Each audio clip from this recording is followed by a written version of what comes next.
Bonjour et bienvenue dans le podcast des Ones, les femmes d'affaires qui osent nourrir leur exception. Je suis Afida Benour, Master Coach Sensitive, fondatrice de la méthode One, un processus holistique d'ouverture du cœur. J'ai créé ce podcast pour vous aider et inspirer les femmes d'affaires à oser repasser number one dans leur vie, sans plus jamais s'oublier, se dévaloriser ou perdre confiance en elles. La singularité, l'exception de chacune me passionne. Je vous partage donc à cœur ouvert des interviews de Ones pour vous aider à vous-même devenir une One, une femme qui ose nourrir son exception. Comment elles osent à mes côtés se métamorphoser et transformer le monde, un acte d'amour à la fois, à commencer par un acte d'amour vers soi. Je vous dis tout sur chaque portrait vérité intérieure profonde en mode VIP.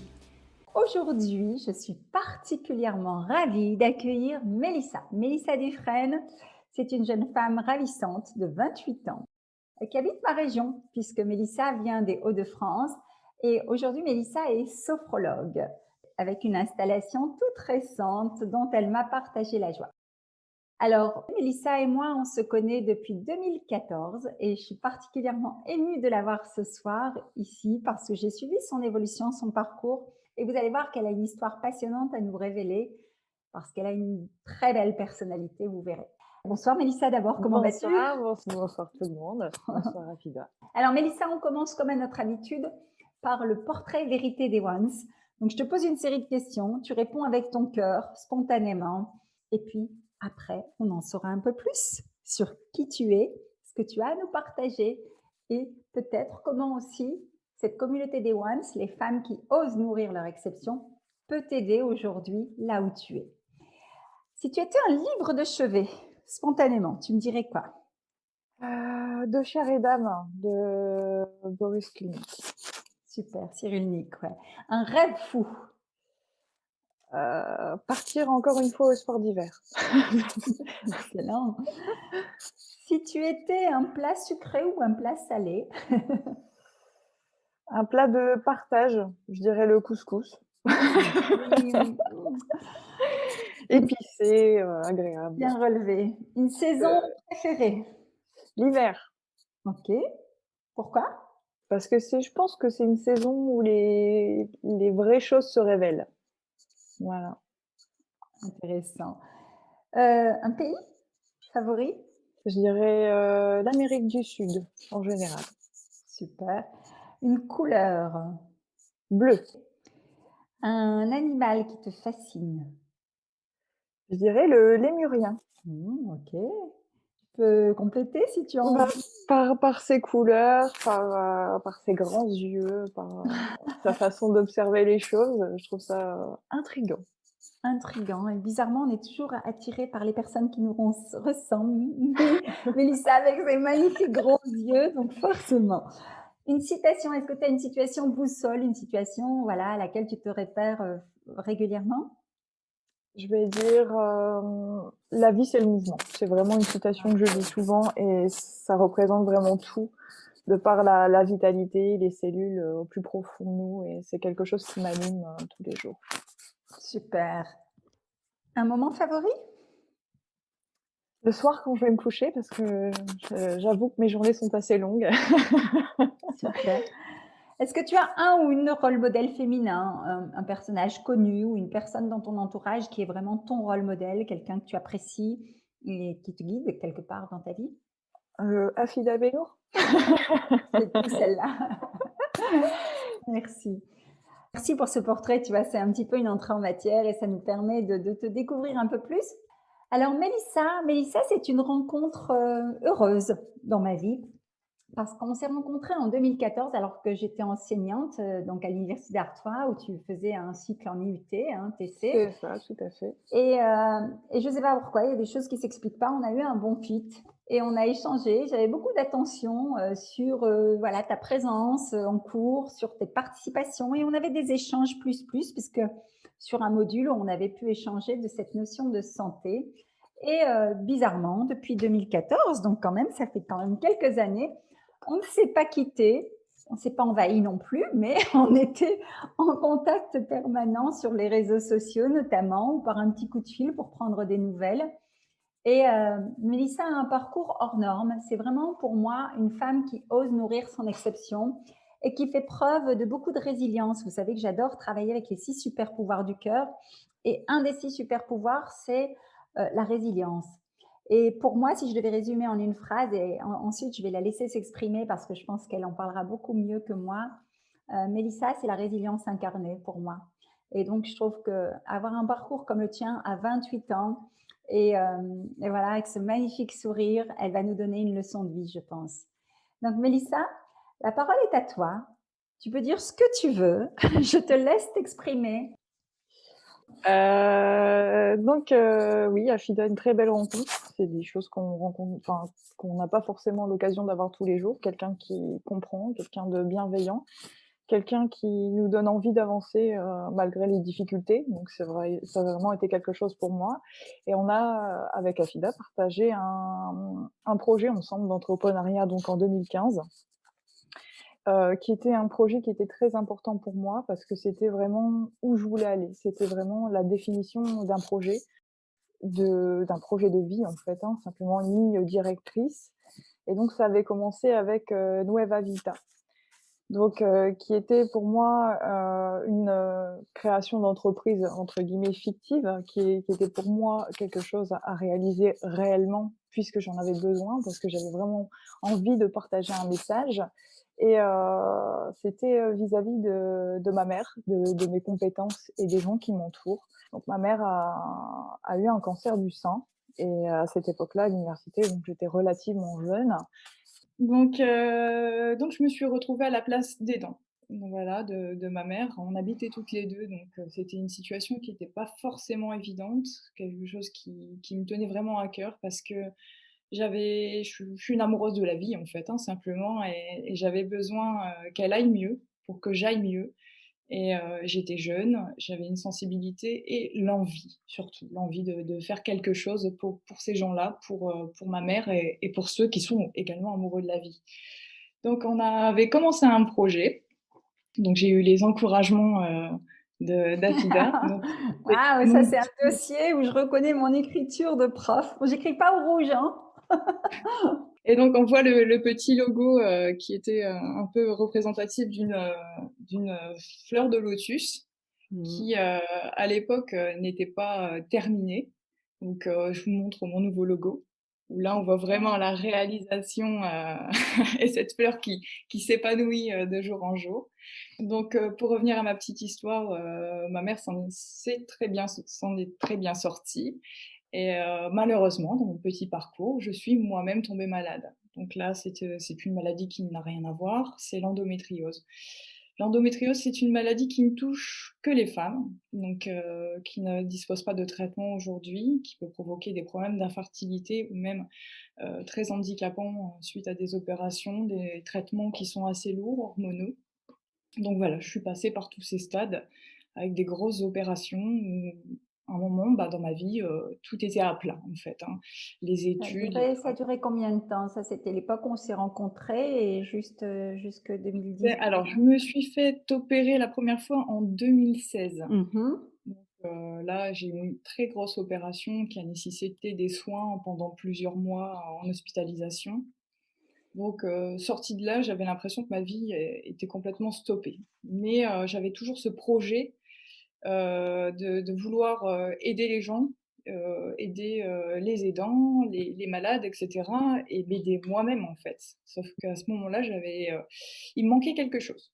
Il me manquait quelque chose, le projet, était quasi fini. On a passé énormément de temps, donc il y avait à peu près 90 pages.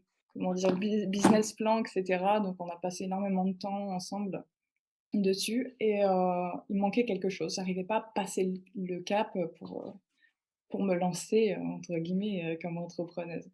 Donc ça a été compliqué, et puis, on s'est revus donc avec Afida, et on a refait des notes, plein de notes, plein de notes. J'ai des carnets partout avec plein de notes et cetera sur, pourquoi je n'avance pas, qu'est-ce qu'il me faut, qu'est-ce qui me manque, c'est quoi ma dream team? Le leitmotiv, il était là, mais il y avait quelque chose qui manquait et réellement, en reprenant les études de sophrologie, ce qui me manquait, ben, c'était moi, en fait. C'était la valeur intrinsèque, c'était ce que je pouvais partager, avec ce que j'ai de plus profond, avec ma personnalité, avec toutes ces choses, en fait. Puis, les médecines alternatives ont été vraiment quelque chose de très important pour moi, dans le sens où, ben, l'endométriose n'a pas forcément de traitement, hein, aujourd'hui, voilà. Donc, il faut faire face à quelquefois le désert médical et des choses comme ça.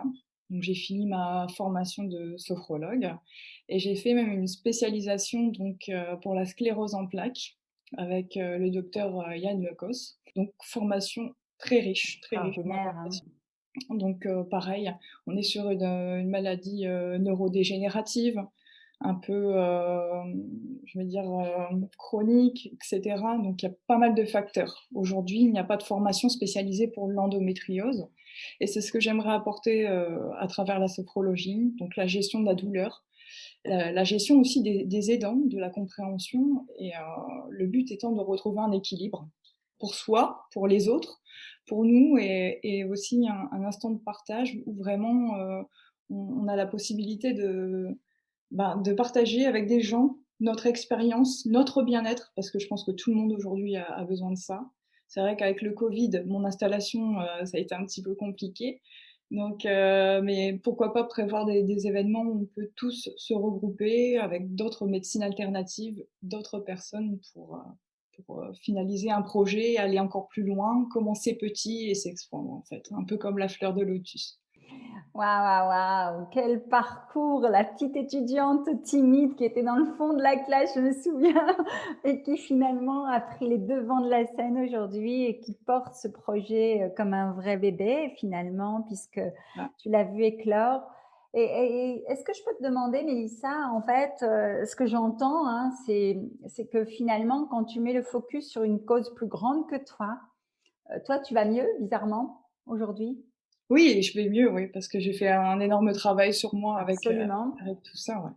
Et qu'est-ce que tu t'es dit? Tu t'es dit: ce que j'ai vécu moi-même, je ne peux que le transmettre finalement». J'ai envie en fait, j'ai envie parce que Absolument. ça a été des épreuves qui ont été tellement compliquées à vivre.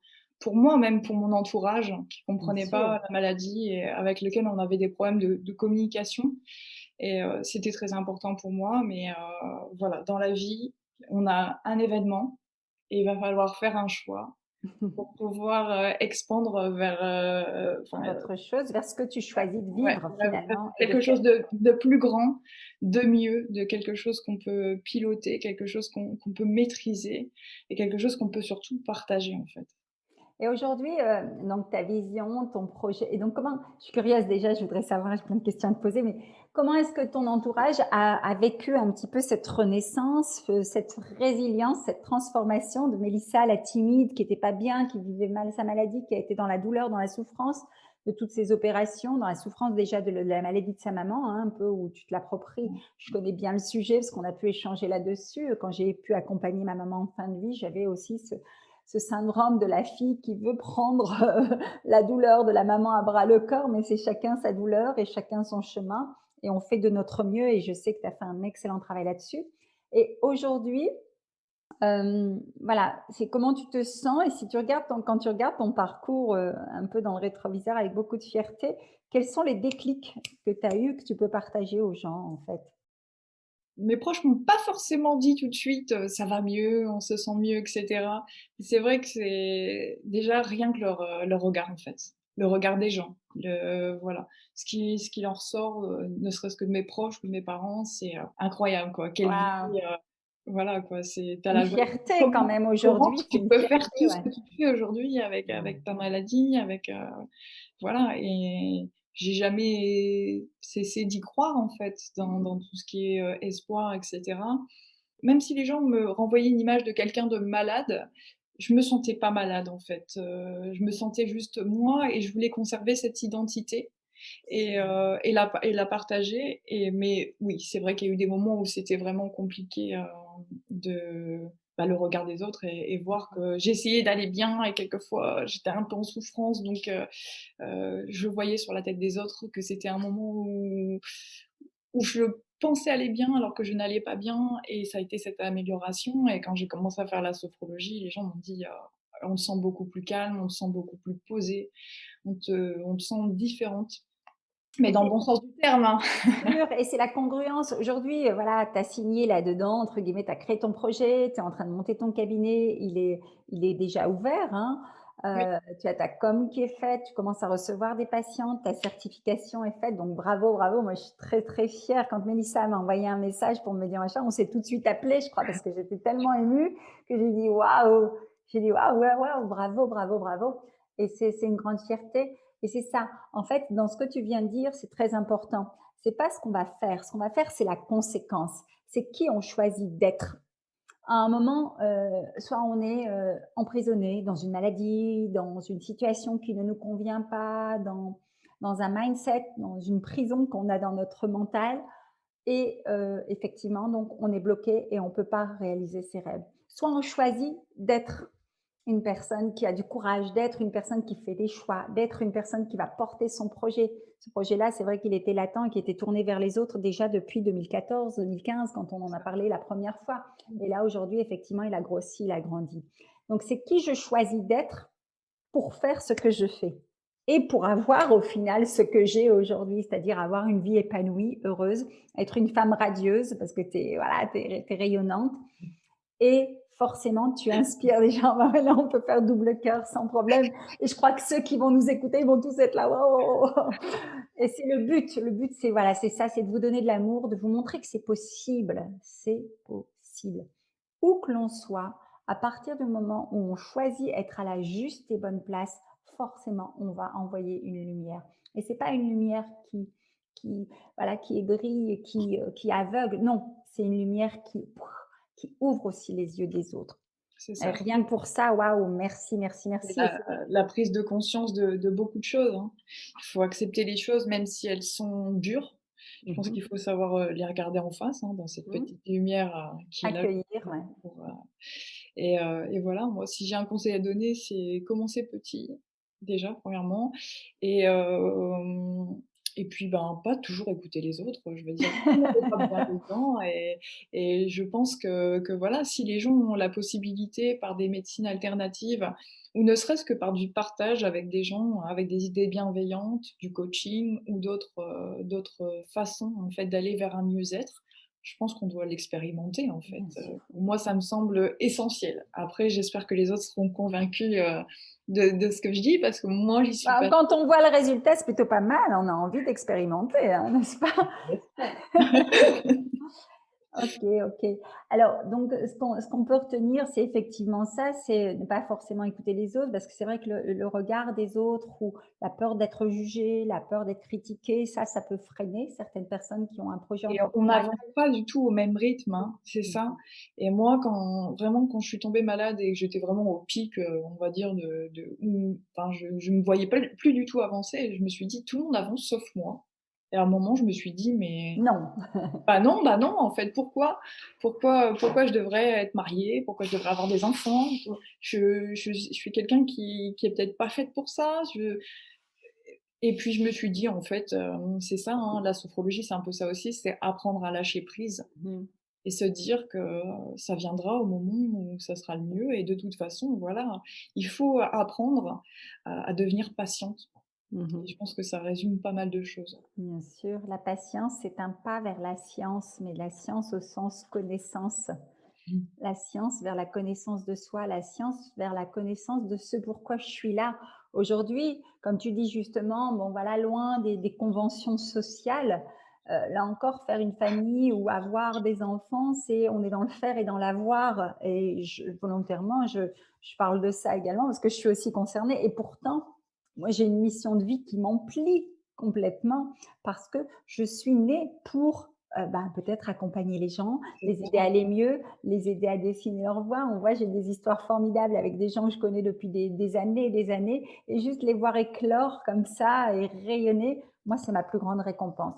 Donc, toi, c'est un peu pareil. Aujourd'hui, ta mission, donc, elle est au service des autres, dans le soin, avec une grande ouverture d'esprit.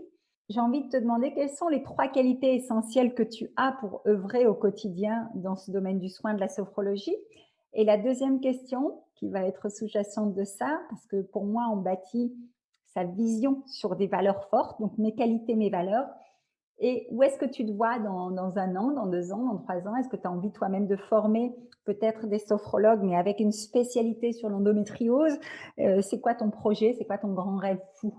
Ouais, c'est ça en fait, hein, bah, déjà c'est la suite logique, hein, oui j'aimerais faire de la formation et informer, les gens, sur l'endométriose et cetera. On a appris cette année en médecine que les gynécologues allaient pouvoir enfin, avoir des cours spécialisés sur l'endométriose. C'est quand même une maladie, qui a été découverte, en 1900 en même temps que le cancer, et c'est quelque chose qu'on ne parle pas beaucoup, qui est très peu connu et qui touche que les femmes. C'est un peu tabou, hein, en fait, hein. C'est un peu, il y a Bah, une en plus, une maladie comme maladie ça sur, gynécologique, c'est vrai qu'il y a mieux, hein, comme mmh, mmh sujet. mh. Bah, il y a mieux ou pas, là, encore une fois, c'est juste que c'est peu connu, donc on en parle peu ou mal et donc forcément tout l'aspect préventif ou l'aspect vivre avec, parce que ça touche la féminité, ça touche la vie sexuelle, ça touche la vie amoureuse, ça touche la vie, au quotidien, Social, ouais, tout sociale et forcément donc c'est dès à qu'on fait. touche à trop de sujets, ben, les gens ont peur alors que, ben, il y a des façons de pouvoir vivre avec tout en étant, C'est radieuse ça, comme c'est tu l'es, qu'à un hein. moment, quand on se retrouve bloqué avec un désert médical où aujourd'hui on n'a pas de traitement pour soigner cette maladie, on s'intéresse à tout. C'est un moment, c'est ce moment-là où on doit avoir une ouverture d'esprit et vraiment se focaliser donc sur l'alimentation. Comment aller mieux, Mmh. physiquement? Le Mmh. sport, l'alimentation, toujours bouger, le mouvement, toujours. Le mouvement, ce C'est que tu vraiment disais tout la à vie, l'heure, c'est la acti vie est un mouvement.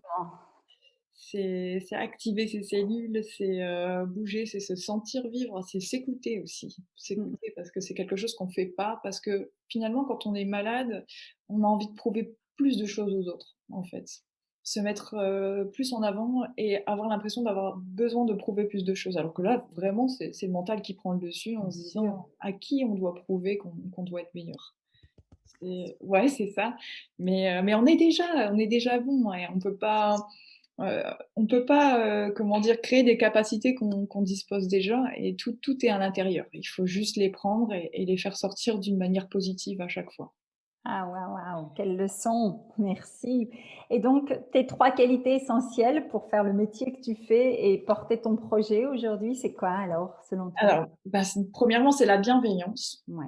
c'est le partage, parce que Mmh. forcément, on n'avance pas seul et aujourd'hui donc je suis allée voir un ostéopathe, je vous raconte un petit peu ma vie en même temps. Vas-y. Mais qui m'a dit, voilà, on parlait de sophrologie et on se demandait, pourquoi la sophrologie était pas forcément la médecine alternative qui était, le plus la plus «utilisée» en fait, entre guillemets, ou la plus connue et cetera.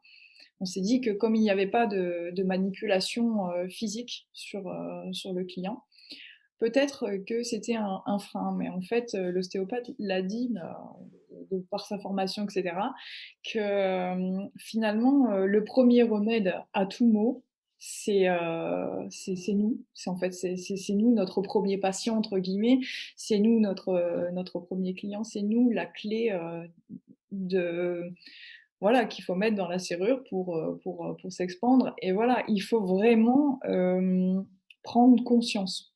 Mmh. C'est vraiment la conscience. C'est-à-dire, on peut faire quelque chose pour vous, mais si on vous dit que, vous êtes belle à 8 heures du matin et que vous êtes en train de passer une super journée, c'est génial. Si on vous dit que vous êtes belle à 17 heures et que vous avez passé une sale journée, bah, vous allez pas le prendre de la même façon et voilà et Absolument. c'est pour ça qu'il faut s'ouvrir, en fait. S'ouvrir et accueillir et surtout, ben, s'accueillir soi-même, hein. C'est un peu être number one finalement de sa vie. Ouais, Repasser number one la pour clé de la réussite, pouvoir, se donner et donner aux autres, quoi. ouais. Donc tu nous as parlé de bienveillance, tu nous as parlé de partage et le troisième c'est quoi alors? C'est la troisième qualité, c'est l'amour de soi finalement, la confiance en soi, en fait. C'est ça, c'est la confiance, c'est l'enrichissement et le développement. Développement personnel et la prise de conscience. Merci Mélissa. Et donc aujourd'hui, pour te connaître, pour te contacter, tu as un site internet, j'imagine, tu as une page Facebook Une page professionnelle Facebook, oui, tout à fait. et voilà, cette question, c'est comment on peut t'aider, quoi. Si on peut t'aider effectivement à partager, à relayer ton témoignage, qui est un témoignage somme toute inspirant, avec beaucoup, beaucoup de résilience, beaucoup de courage et beaucoup de lumière. Moi, j'adore, et je suis très, très émue d'être avec toi ce soir parce que c'est vrai que je Très vois encore contente ton aussi de visage, partager ça, ouais, je vois encore ton avec un peu de pudeur, mais partager cette expérience qui est très, très intime en fait, hein.